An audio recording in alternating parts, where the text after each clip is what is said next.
Welcome to the show. Welcome to my leadership masterclass where I have conversations with the C suite.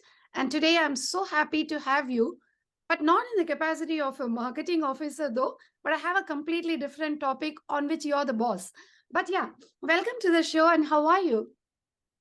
I'm good. I'm good. Thank you so much for having me. We were just talking that we met in person 2 years ago at MWC, and we stayed connected on LinkedIn. Congratulations on your book. So amazing to see women like us doing so great. Yeah, and congratulations on your book launch too. And I just checked it out on Amazon this last weekend. It has got raving reviews with 5 stars. Yes, 5 stars on Amazon. It's in the top selling list. Man, you're a rock star. I have to tell you, in such a male dominated world, you're really standing out with all the things that you do, and we are all rooting for you and for all the things that you do. But that said, I'm just going to introduce you to our audience for people that don't know, and then let's get going on the topic. Okay? So, viewers, welcome to this episode where I speak to Eugina. She needs no introduction, right? She is known as Eugina Jordan on LinkedIn.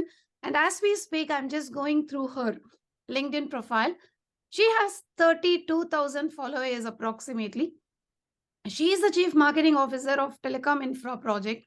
She is an avid proponent of diversity. She gives a vociferous voice for women in leadership roles, women in powerful roles, and she is somebody that anybody can bank on for giving a shout out in LinkedIn. If you had something meaningful to say, you can absolutely assume and expect Eugina to support you.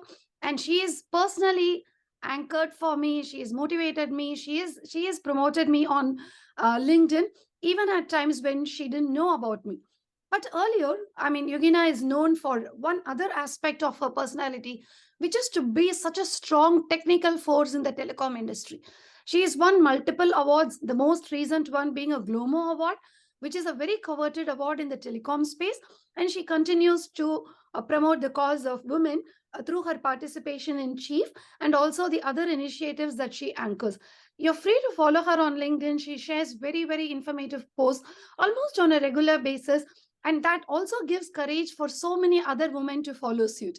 Eugenia, welcome once again. Oh my God, that's such a wonderful and warm introduction. I'm so grateful. Thank you. Okay, so let's go. You're the Chief Marketing Officer of Telecom Infra. But that's not what I'm going to talk to you about today. You're also renowned in the industry for your extraordinary efforts towards diversity and the voice of women in the tech industry. Now, I just want you to tell me, how do you got on this path? There must have been something that got you on this path and to say, okay, I got to give this voice for this purpose. What got you started on this path? It is a very good question, and I talk about it in The Law of Purpose in my book.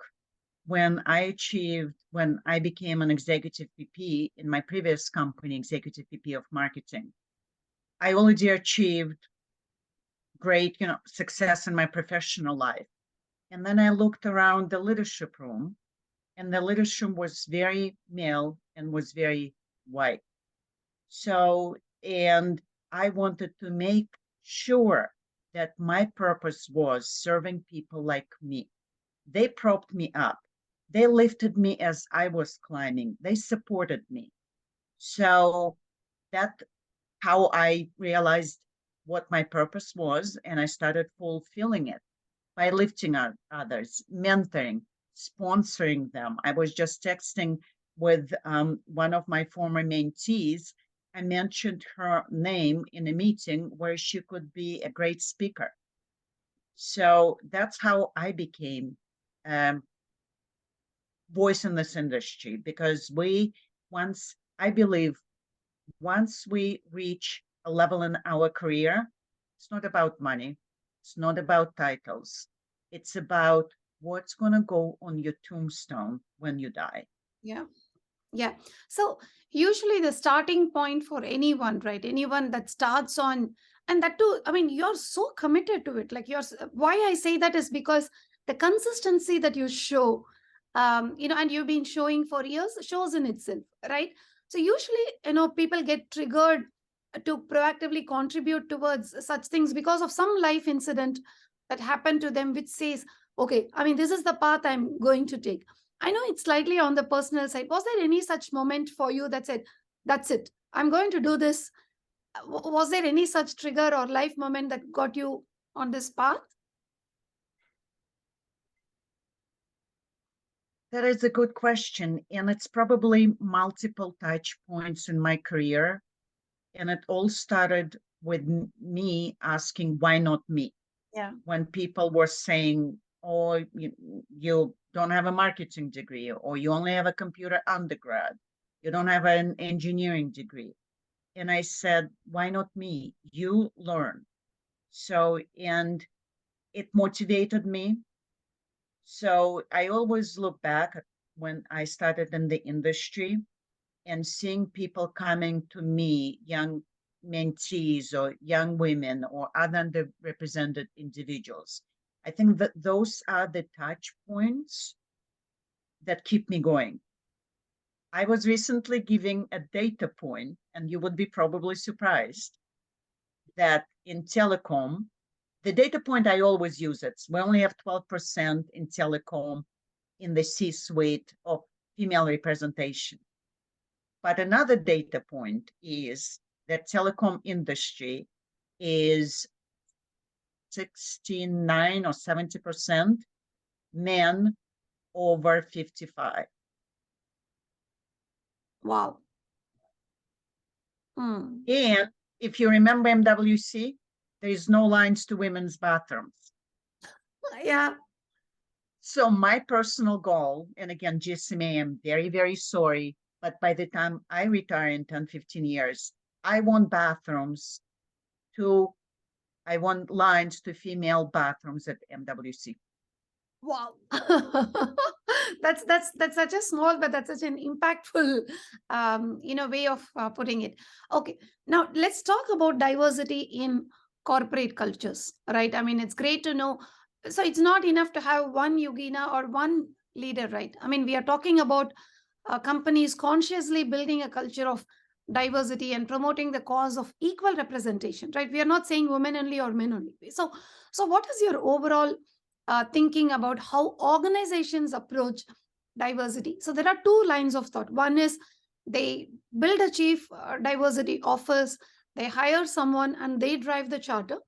But there are other cultures and examples where every leader that has a budget to spend is being given a charter to also be inclusive, right? What is your thinking on how an organization should structure and promote and actually achieve diversity? What is the best way to go about this? So you're describing either top down when you hire a leader or grassroots. Yeah. So I believe it depends on the organization, its size. If it's a large organization, it's definitely a grassroots approach where every single manager, every single team member is taking training on how to be more diverse and inclusive and how to deal with biases and how to address those unconscious biases.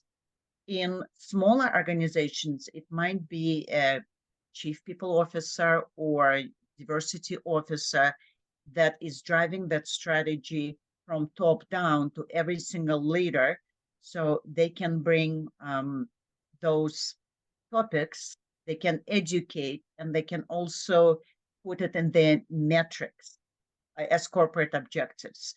Because unless it's attached to a corporate goal, unless it's attached to a person's bonus and performance, we're not going to succeed. Yes. For example, TIP is very committed to gender diversity on our panels. So we have a corporate objective at TIP to have female representation at our Mm, flagship event. It's mm. 30%. Wow. So it's 30% in October. That's our target.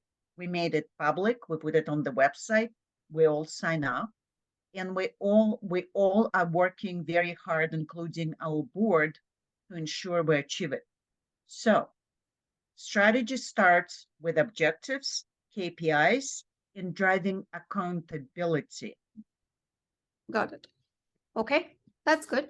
So since you're talking about setting up an office, like what are the challenges women are facing in rising towards higher roles in these career and actually to achieve those coveted positions, right? Setting up a diversity office is just one part of the problem, right? The second part of it is women themselves being ready, being able to catch those positions, right? But we are still not in. See, this topic of diversity has been there for a decade, right? But we still don't see that many women representation. So, what do you think is failing to make the two ends meet? There is a diversity office. There are these women, but the two don't seem to meet.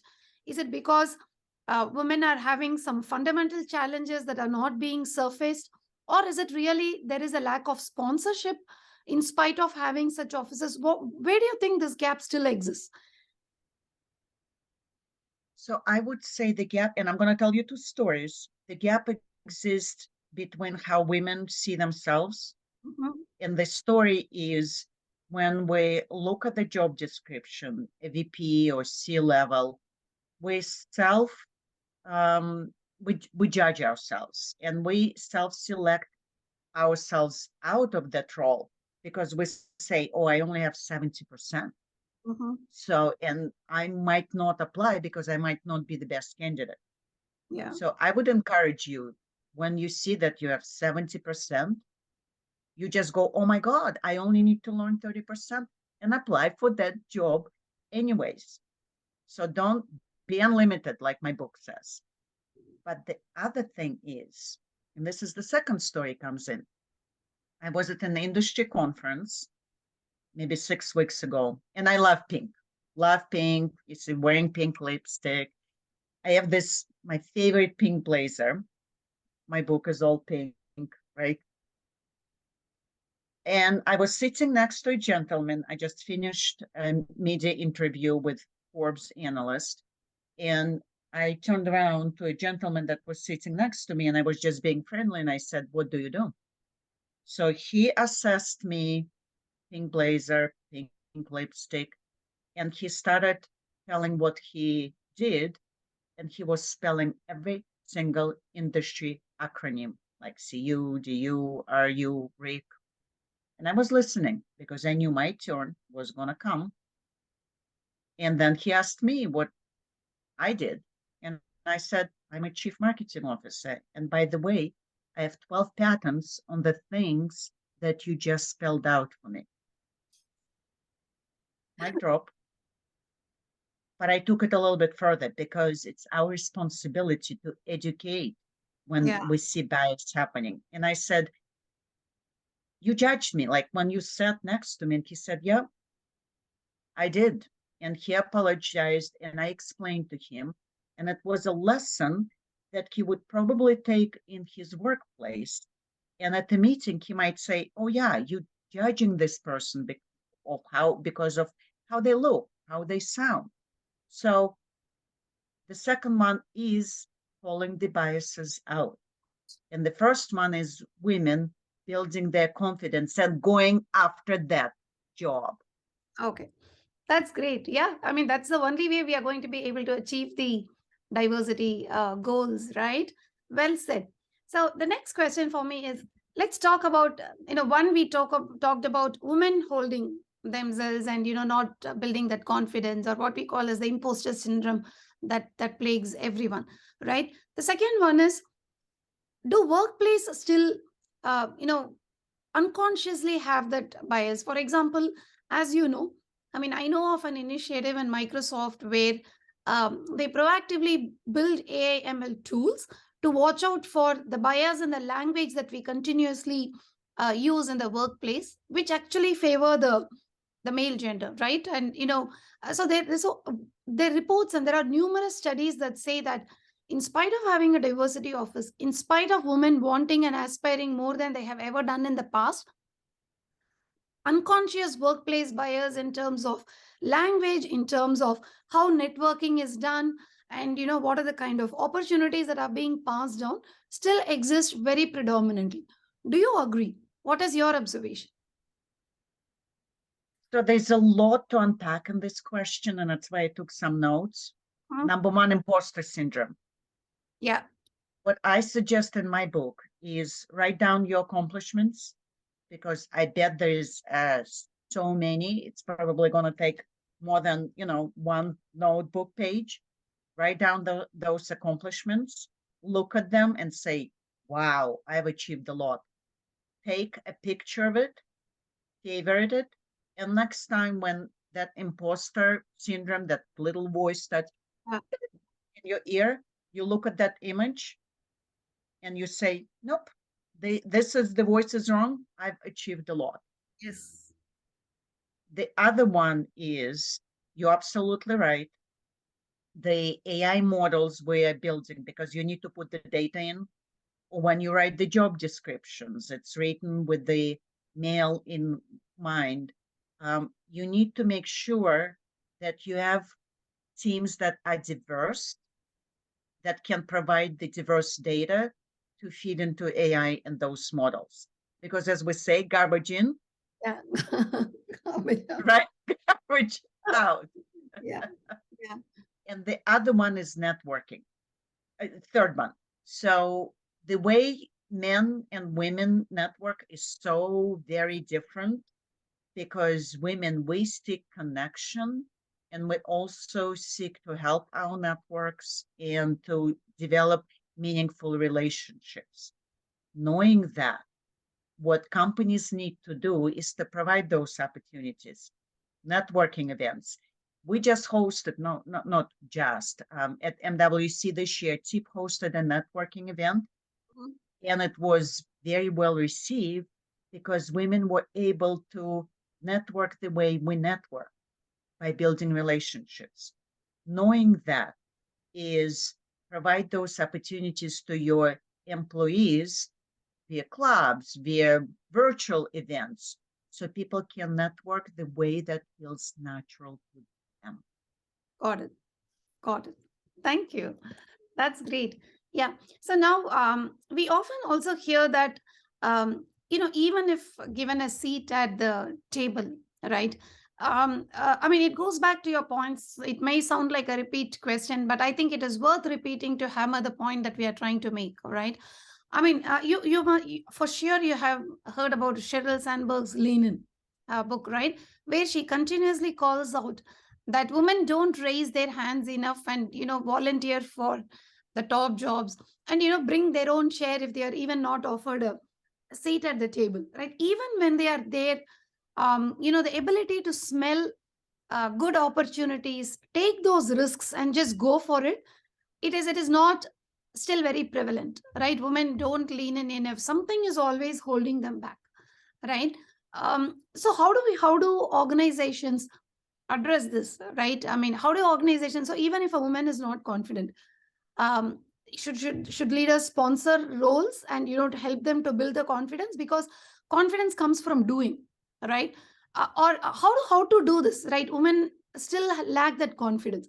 So as a chief diversity office, what can some of the initiatives be done to increase that participation and to build that confidence in women?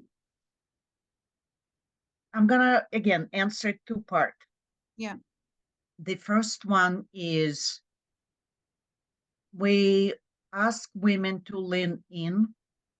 Why don't we ask men to lean out? Because we need sponsors. I'm sorry, I'm working from home with 3 dogs, so Okay. they agreeing with me. Yeah, they just they agreeing with me. So the male dog said, yes, we need to lean in, lean out. So why do we ask women to lean in? Men need to lean out. What does it mean? Sponsor. Because men normally sponsor people that look like them. They remind themselves, they remind them of their younger selves. And that's why women, they 40% less chances of getting a sponsorship. Sponsor a woman, lean out, mention their name. But the other one is, I'm going to quote Michelle Obama when she was launching her first book. she was quoted to say that you cannot have it all. Yeah. That BS doesn't work. You can have career at certain point of your life and then family at certain point of your life. So we need to be very flexible with women, and we need to allow them balance Balance. their lives. So I was talking to UK government a couple of weeks ago, and they're going to reintroduce a returning mothers program. And it is very important that we understand that women want to have it all, but they cannot have it all Not. at the same time. Yeah. Okay. That's fair. And so you recently launched Unlimited. We did mention it in the beginning. And, it speaks about several success laws for women in the workplace, right? So tell us about the book. What is the background? How did they originate? How did it originate? How long have you been writing? What is the central theme of the book? So this is my proof copy. So is it? So, and the book is structured in three parts. Mm-hmm. Three parts. Yeah. So part number one, it's all about us women, like you were saying, building confidence. So it's, and the title of part one is Take Control of Your Destiny.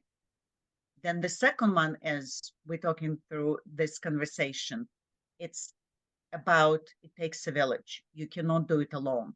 Networking, your communities, your family, your support circle. Yeah. And then the last one, we already answered it at the beginning. It's about what's next. What is your purpose? It's for leaders like us when we're at that level in the career. And it's broken down in 17 laws. Mm-hmm. And when we talk about how we can control our destiny, we talk about self awareness, we talk about not acting like a victim, I talk about how to negotiate and so on. And then in the second part, I talk about how to network, knowing that as women, we network differently. Yeah. And then the last one of the laws is don't be the last one. Don't be, you might have been the only at some part of your career. Just don't be the last one. Beautiful. How it all started during COVID, I read about 50 books in the 3 months that we were in the lockdown. And as I put the last one back on my bookshelf, I realized that they were all, majority of them were written by men or white men. Where were the immigrant books? Where were the books from females? I love Carly Harris, one of my favorite books, or Liz Wiseman, Multipliers, but they were far and few in between. So I decided I'm going to write my own book.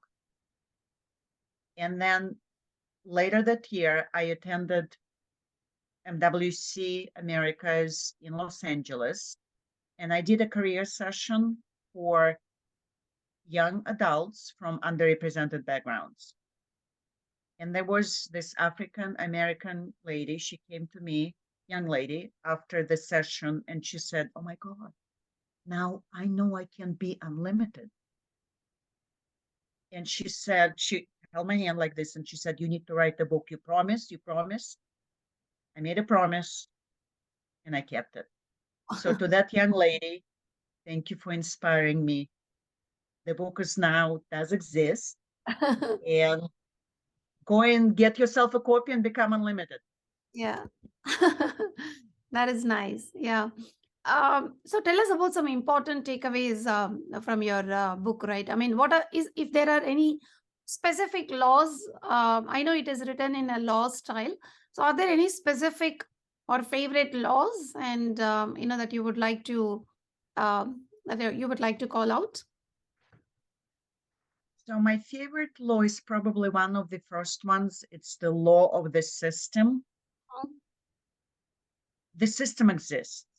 Let's make sure that we all are on the same page. The system exists, but we cannot allow the system to limit ourselves.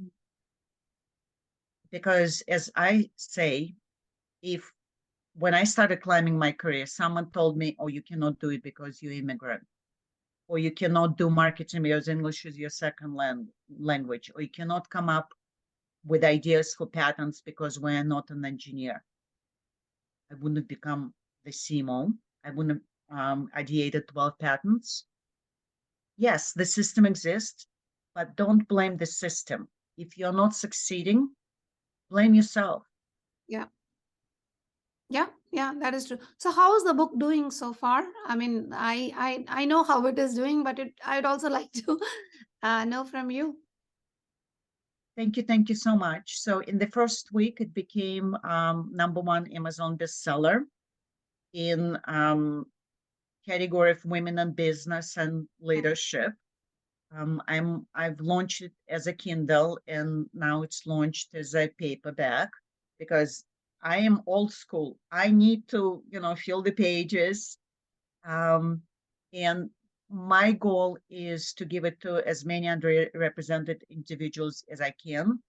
I'm donating proceeds, portions of the proceeds to different organizations that empower underrepresented girls or females.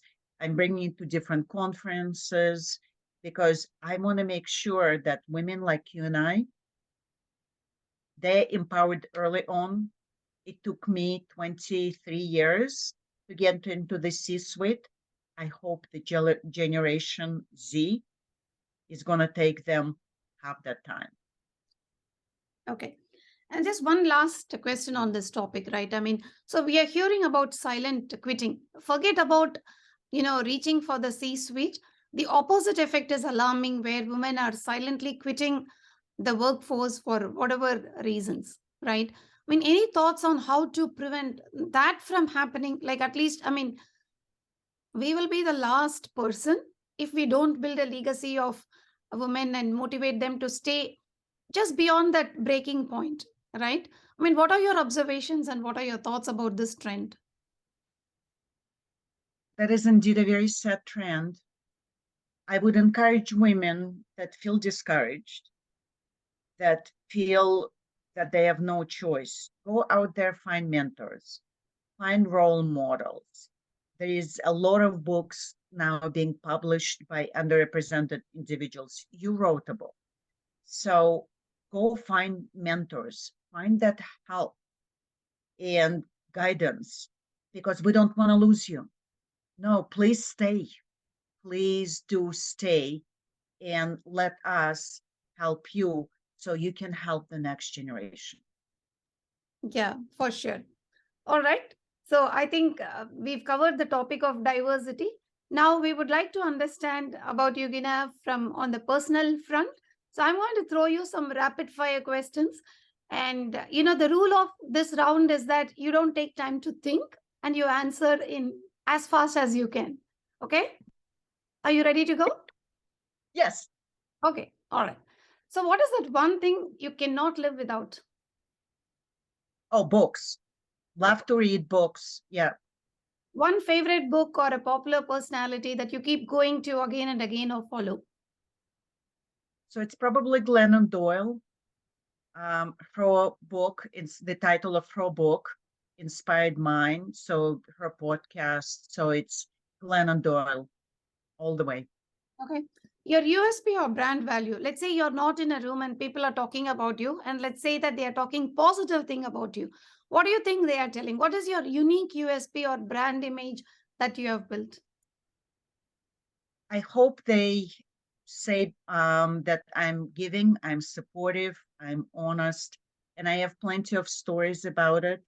Um, when I was launching my book, oh no, actually, last year when I was laid off and I posted on LinkedIn, someone reached out to me and said that 20 years ago, when I was receptionist and he was a young engineer, he came to the US and he wanted to go see New York City and he didn't have a credit card. And apparently I bought him a bus ticket to go to New York. 20 years ago, I don't remember. And 20 years later, he's the CTO and he helped me to place many people. So I hope giving. I think that's giving, giving, giving, giving. Okay. What did your younger self wanted to be? And if you were to think back and say something to your younger self, what would you say? Are you living your dream? Um, just tell me about it. So my younger self wanted to make a difference in this world. But then I realized that I'm ordinary. So I realized that the only way for me to make a difference is one person at a At time. a time. So, and that if I could tell my 6-year-old or my 24-year-old, because that's how old I was when I moved out of Russia, I would tell them it's gonna be okay, Mm-hmm. and you're gonna be living your best life with 3 dogs, with a wonderful husband, and a kid going to college, and a supportive network of women like you. So just keep doing what you're doing, stay true to yourself, and it's all gonna be. So a bunch of college grads with exactly the same academic skills come to you, and they are seeking a role in your organization. What soft skills will get them a seat at the table? What do you Determination, determination? the on determination, Mm, determination, hard work. And unfortunately, when people like you and I, we have to work a little harder. So, but just work hard. And when you reach to our level, make sure that people like you don't have to work as hard. yeah. Okay. So everyone has mentors, right? Do you have a mentor, or do you have those pseudo gods that you follow, whose actions inspire, and also you follow them in real life? So my first boss, the CEO of Star and Tash, the Hod, was my sponsor, was my mentor, forever grateful to him. And I would say that my spiritual mentor is Brene, Brene Brown. Hmm. So Yeah, yeah, her books, yeah, her videos, her books, they got me through COVID. They realized it's not just me with all the triggers and everything else. So if one day I can meet her in real life, I would, if she's okay with it, I would give her a big hug, and I would just thank her for helping me help others by yeah. teaching me how to accept me for who I am, who I was, and who I will be. Okay. Okay. So if you were to do all over again, if you were to repeat your life and do the 20 years all over again, would you do the same things, or is there anything that you would never do or you regret? Or what would you do differently? So every single, like you probably know, every single step of your life, every single situation took you to where you are today. So if I didn't marry my first husband, really bad marriage, um, ended up in a divorce, I wouldn't have had my son. Yeah. So though the marriage was really bad, I ended up with the one of the best gifts of my life, my sunshine, and everything else. So I wouldn't say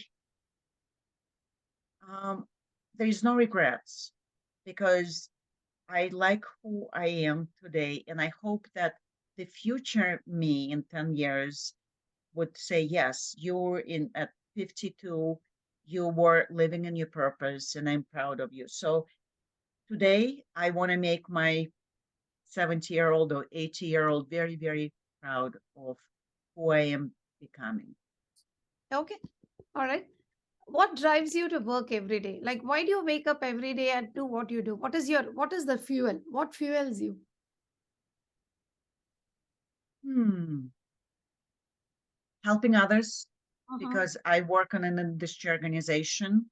So I want to make sure that as an industry organization, we deliver value to our members. We help them on their mission to develop, test, and validate, and then deploy their solutions. That's what drives me. Okay.